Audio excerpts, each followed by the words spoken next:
Hello, everyone, and welcome to the Business Spotlight podcast, where we shine a light on the incredible entrepreneurs and business leaders in our community. I'm your host, Craig Whipperman with Music City Action Coach, and today I'm excited to share with you someone who is blazing a trail in custom visuals and plastics fabrication in Murfreesboro, Tennessee. Our guest today is Pamela Garner. She co-owns Alco Products. We'll dive into Pamela's background, explore the challenges she's faced, and the successes she's celebrated. Whether you're a fellow entrepreneur, an aspiring business owner, or someone who simply loves to support local businesses, this conversation is sure to inspire and inform. So without further ado, let's welcome Pamela to the podcast. Pamela, how are you Hi, doing Craig. today? I'm doing well. How about yourself? I'm doing great. Why don't you tell us a little bit about yourself and your background? Like Craig said, my name is Pamela Garner, and my background is I've been with Alco for about 6 years. I've been the owner for about 3 years, and then my previous background was in fast food restaurant management. So I had many years of restaurant management prior to um, coming here to Alco. Awesome. And so which restaurant did you manage? I was a co-manager at the Wendy's in Shelbyville. Oh, wow. And you did that for 6 years. I did that for about 15 years altogether. Oh, no kidding. Wow. That's Yes. uh that's really something. Managing a restaurant, in my opinion, is not a simple job. It's not. You have to be pretty caring and compassionate because you're working with a lot of younger kids where they know that this isn't their forever career and this is just a stepping stone for them. So you have to be able to work with kids and kind of teach them, even though this isn't your forever job, we still have to, this isn't a learning experience for you. This Right. is Right. this is a stepping stone until you get to your forever job. Right. And did you have a lot of I mean, I guess you expected the turnover in personnel. Is that right? Yeah. And I mean, it shifts with the economy. So, if the economy is not doing as well, you usually find better workers. And then when the economy is doing really good, the turnover rate gets a little bit higher. Yeah, right. How did you make the transition from restaurant management to being an employee at Alco? It was very hard for me. I was happy at Wendy's. I loved it, but I felt like I needed something different in my life. I had thought about it for a long time. I had looked at other jobs, and some of them seemed very appealing. But in the long run, I was looking for something that I could retire from. I wanted to be there a long time. I don't really like changing jobs. I've never been one to really just change jobs quite often. Hmm. I'm pretty consistent person. And this job was shown to me by a friend, the listing, and there was something about the listing whenever it said quirky individuals. And I said, I am quirky too. So let's roll with it. I did a look see. Their hiring process always has been very different. So at that point in time, Kevin Mack was the owner.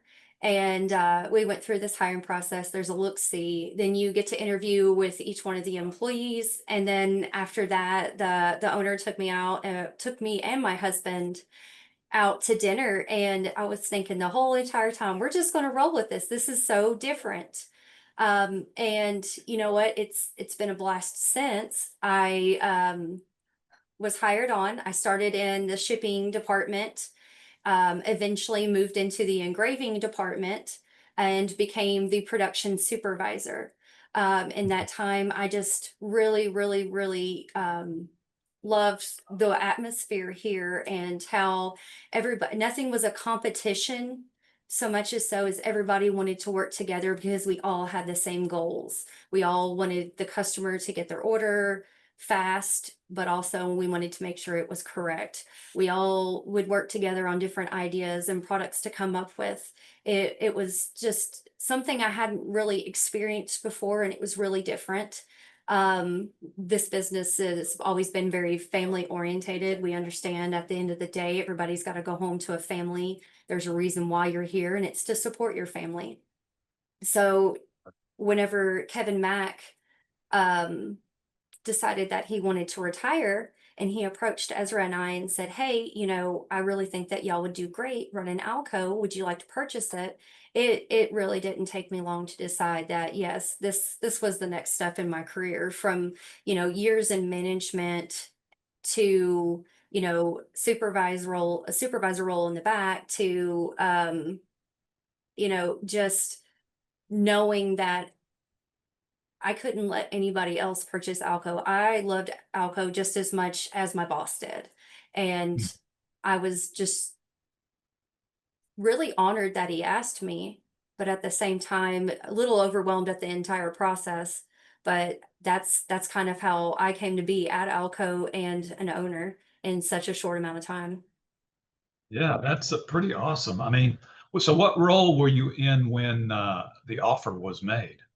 I was the production supervisor and the lead engraver in the engraving room. So I ran 3 rotary engravers, which is something I had never done before in my life, and a laser engraver. Uh, and I was able to learn and conquer and challenge the room. That room is filled with challenges. Um, uh, Hmm. just with the support system we have here, I was able to learn and, like I said, conquer that room.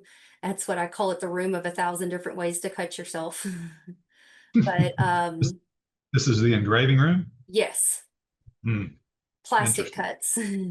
Oh, got it. Yeah, yeah. It's basically plastic fabrication goes on in that room, whether it's making ADA signs or inserts, name tags. There's several different things in there, but it can be a challenge. It's a very fast-paced room, and Right. it it requires a lot of thought and process especially in the beginnings stages of it, but learning. And I was very proud of myself for learning all of that, because it's just not something. I went from an area where I was standing up and moving all the time to a place where I had to sit down, which was probably one of the biggest challenges for me changing jobs, is sitting down. Yeah. You're not the type to be sitting down. You're on your feet going a lot, right? No, I even now I work more up front and have a desk job, but at least once an hour I'm up walking around and just seeing how everybody's doing, making Mm, sure that their day is just as good as it needs to be. right. And so, how long have you been co-owner of the business? A little over 3 years. 3 years. Yes. So, what was it like the first day? The same as the day before. So, Kevin Mack was really good with us through the entire process of, hey, I'm going to be here, I'm going to support you the entire way. The next day after you purchase the business is going to look just like the day before, just because this is a oiled machine. We're already going, we're already running. There's not many changes that are going to need to be made to day one. And he Mhm. was 100% right. And I thank him for all the guidance he gave us during that time. He stayed on as a consultant for as long as we needed him. He had signed up for at least a year, but I don't think we even needed him the entire year. Um, but if we had any questions, any concerns, or, just anything at all, we were able to reach out to him, or he would come in to Alco and work. But yeah, day one was me going back to the engraving room and running machines and getting signs out. That's It, awesome. yeah, it at the end of the day, if we don't have happy customers, we don't have a business. Yeah, no So, question. No question. How many employees do you have? we currently have 14 employees. I think one of Huh? them's part-time. Hmm. So we have about 4 or 5 people in production, and it's give or take, just because sometimes if we're really busy, people from the front will go to the back. We will move people around as needed when needed.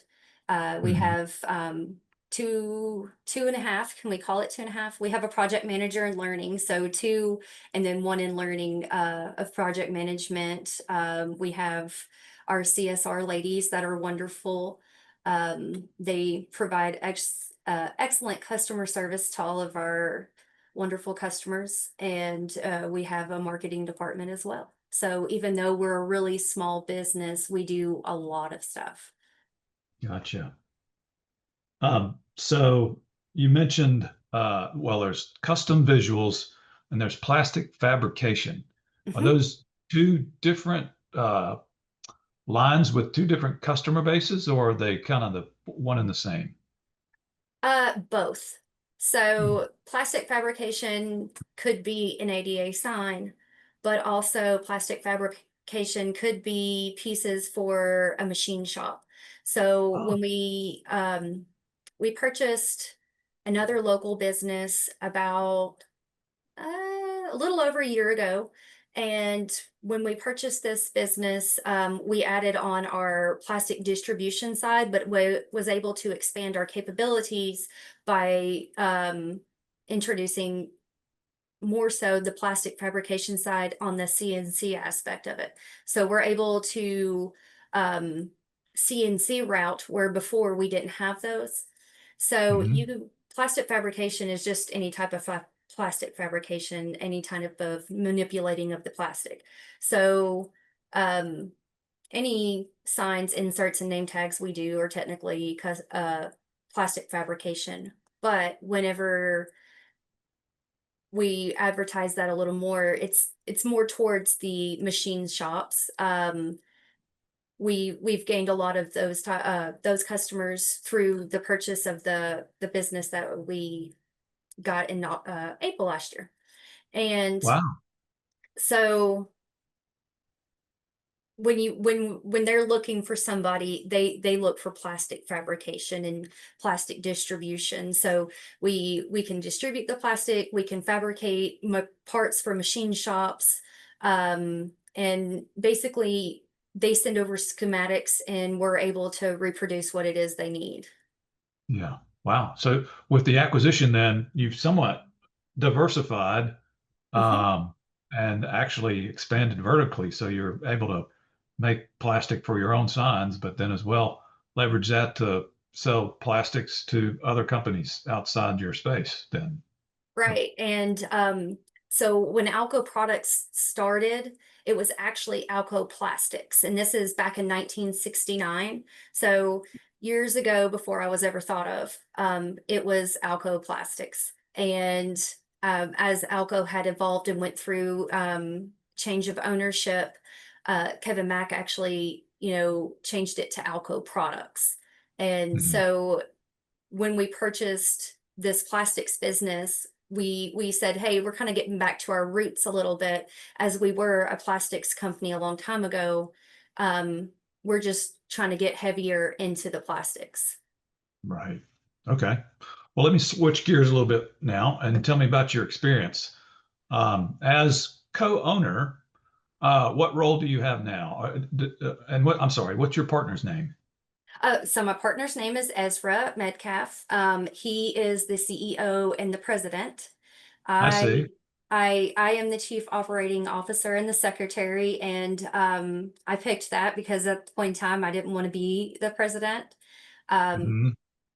but I really, my role is I go through, I check, I make sure that everybody is happy. They need all the tools, or I'm sorry, they have all the tools they need to be able to complete their jobs, and make sure there's no communication issues or anything along that line. So a typical day might look like me doing walkthroughs, which is something I love because I don't like sitting down anyway.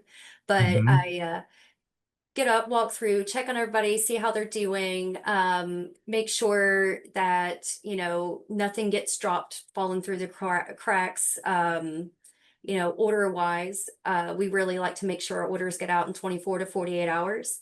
So, making sure that everything is moving along in the Mhm. processes that we have.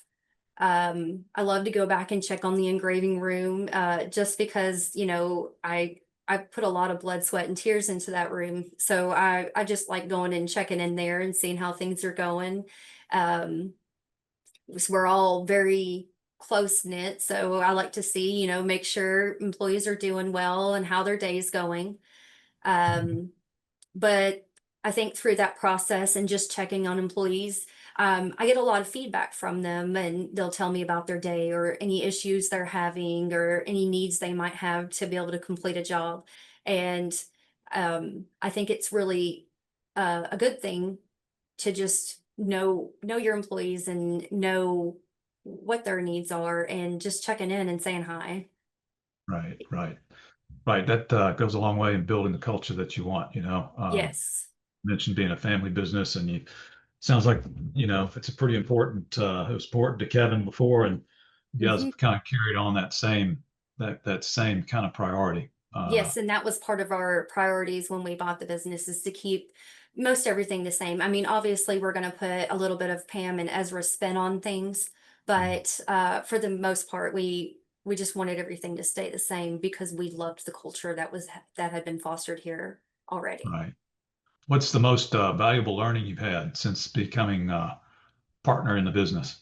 That's a good one. I do believe this was told to me the day we signed the papers for the business, and it will be, nobody else is going to love your business the way you do, and nobody's going to love it as much as you do. And that's what Kevin Mack said to me. He said, "Congratulations, you're a business owner."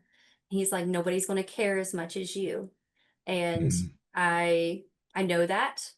And I understand my employees love their job and they love to be here, but I understand they don't care as much as I do. Right. What aspirations do you have for Alco Products over the next 5 to 10 years? Definitely growth. We've already grown some with the acquisition. Um, I do believe that there's room for more growth, and we are steadily looking into what machinery or what equipment or in what ways we can continue to grow. Mhm. Okay. What do you think what's keeping you from, or what's the biggest hurdle or challenge, or what is preventing you from maybe achieving that long-term goal? Um, to me, it's, and achieving the growth is time, and of course, you don't want to grow too fast. Um, there's challenges with that. You don't want to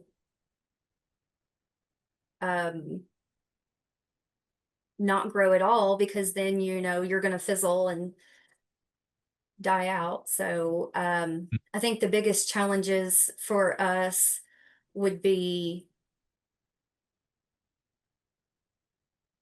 probably mm,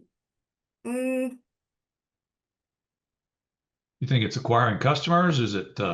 I mean, Is that it could be in certain sides of our business. That's what I was trying to think is Mhm. our biggest challenges are some of the things that we do, we can't fully just advertise because we service over 90 different brands of restaurants, and we like to keep their proprietary information Ah, secret because they're you know, pretty reputable brands. So advertising that side is kind of a challenge, but as far as the growing aspect of it is, you know, we're we're a small company, but we do big things, and it's getting people to notice the big things that we do and how much we care about it.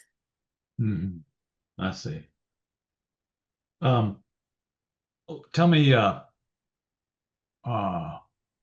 if you can, and maybe you haven't been in business long enough, but what's one of the hardest moments in since ownership, since you've been an owner? What's one of the hardest things you had to deal with? Um, One, those difficult conversations that you have to have with employees. We've only had to have one or two, so not a whole lot, but those are always the worst. And then I would have to say after that is thinking how to change processes and procedures um, that have been in place for a long time. Like we're currently looking for new software, and we found it and we're going to implement it, but it's changing something that has been that way for a long time and having to uproot, everything your employees know and changing it. Um, Knowing that, yeah, they're not exactly that happy about it. Yeah. Yeah. Yeah. Change management is it's a field all of its own. And Number one, figuring out, and you're going to have some issues when Hmm. you transition. You hope you've fleshed it out and you've trialed it enough, in the lab before you go live with it. But managing people's perception and finding at least one or two big advocates in the workforce who are proponents of it, and understand it, then you can rely on them to, help move everybody else into the new Correct. space. We're fortunate enough that we have somebody that's able to help us kind of with the converge of it. But Mhm. it is a scary thing to change over softwares or to change something that has been the same way for a long time, because you're Mhm. always dreading, well, what if something doesn't go right? Or, um, what if a customer falls through cracks? You always want to make sure that you're taking care of all these people. And a lot of our processes can be simplified with new software. However, there's always that dread in the back of your mind. So tell me, would you consider your business to be price driven or value driven? It's definitely more value driven. We know we're not the cheapest, and we know we're not the most expensive. Um, but we know that our products last a long time, and that whenever a customer orders from us, they're going to get excellent customer service, and they're going to get their products to them quickly, and they're going to last a long time. Um, we have one of our restaurants customers that, just brags about he has the same communication boards that he's bought from us back in, I think it was like 2016 or something, that he's had these boards for years and they've been worth their money 3 to 4 times over. Wow, that's awesome. So you see, so he's a big proponent Mhm. of Alco products then. Yes, and a lot that's kind of in our restaurant industry. The restaurant industry has a high turnover rate, so a lot of the times we get taken to brands from managers that are from another brand, and they had left and went to a new brand. I see. So what makes you unique? What makes Alco products unique and different? Why would somebody choose to do business with Alco versus someone else, versus one of your competitors? What makes us this new unique is that there's probably no other business that does exactly what we do. And I feel like customers choose us over other people because of our excellent and exceptional customer service. People come to us with projects or just, problems, and we'll find the solutions for them. It's not always easy to try to articulate exactly what you want to a customer. So if needed be, we will come to their site and go look, take measurements, and figure out how we can address the issue and how we can solve the problem. So we will go above and beyond to make sure that our customers are happy, and we'll get it done quickly. Yeah. So let's see.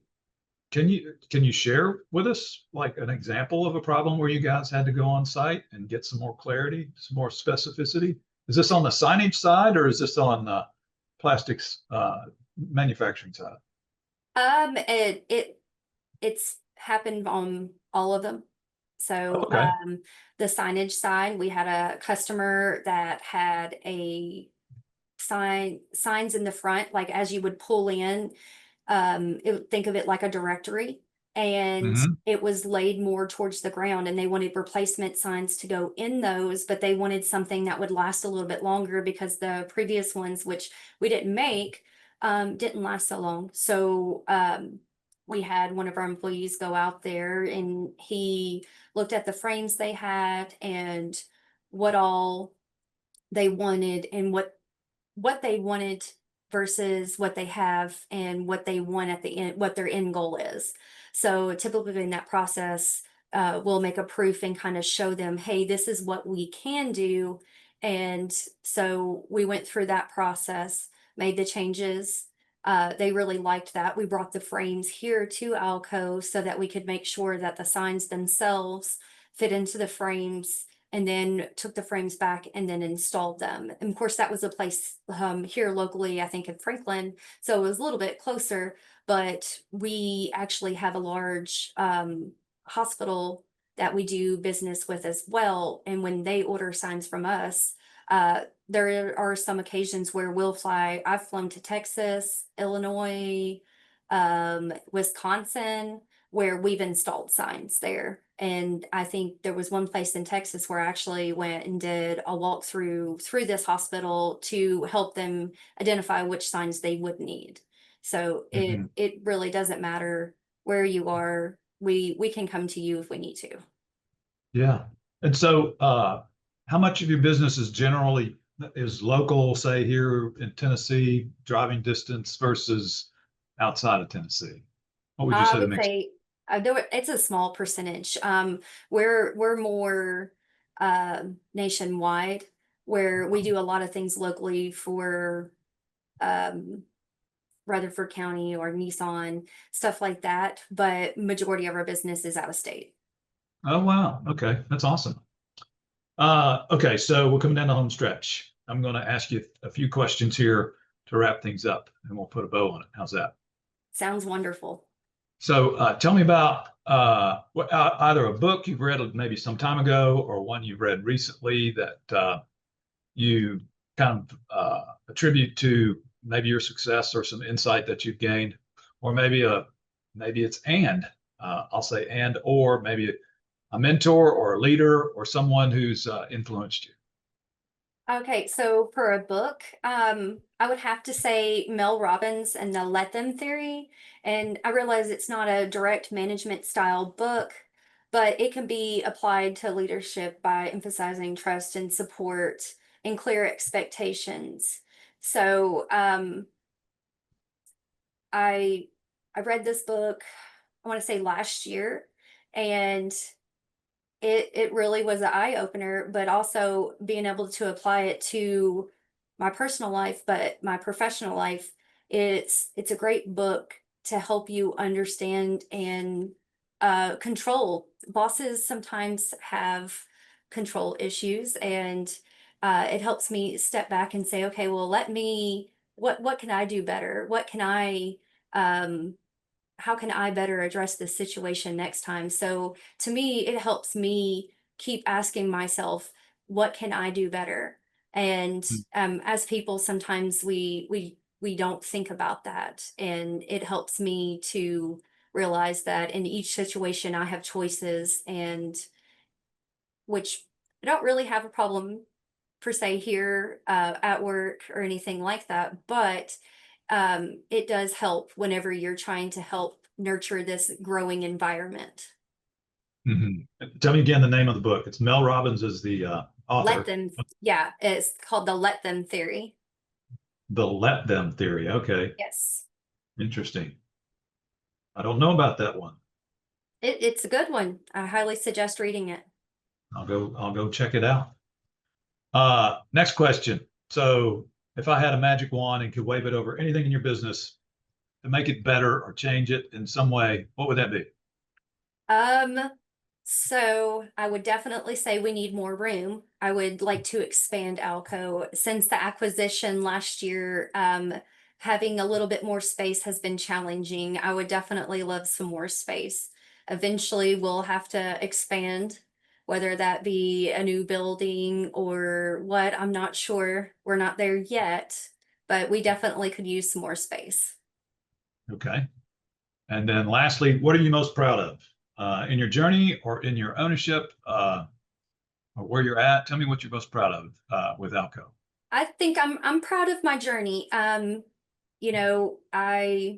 come from a pretty simple background. I ended up getting my GED. I did go to college, however, I didn't finish. Mhm. So I haven't always had the easiest of everything, but I've never given up. I always push forward, and it has gotten me where I am today. So I'm proud of me, and it's okay to say that.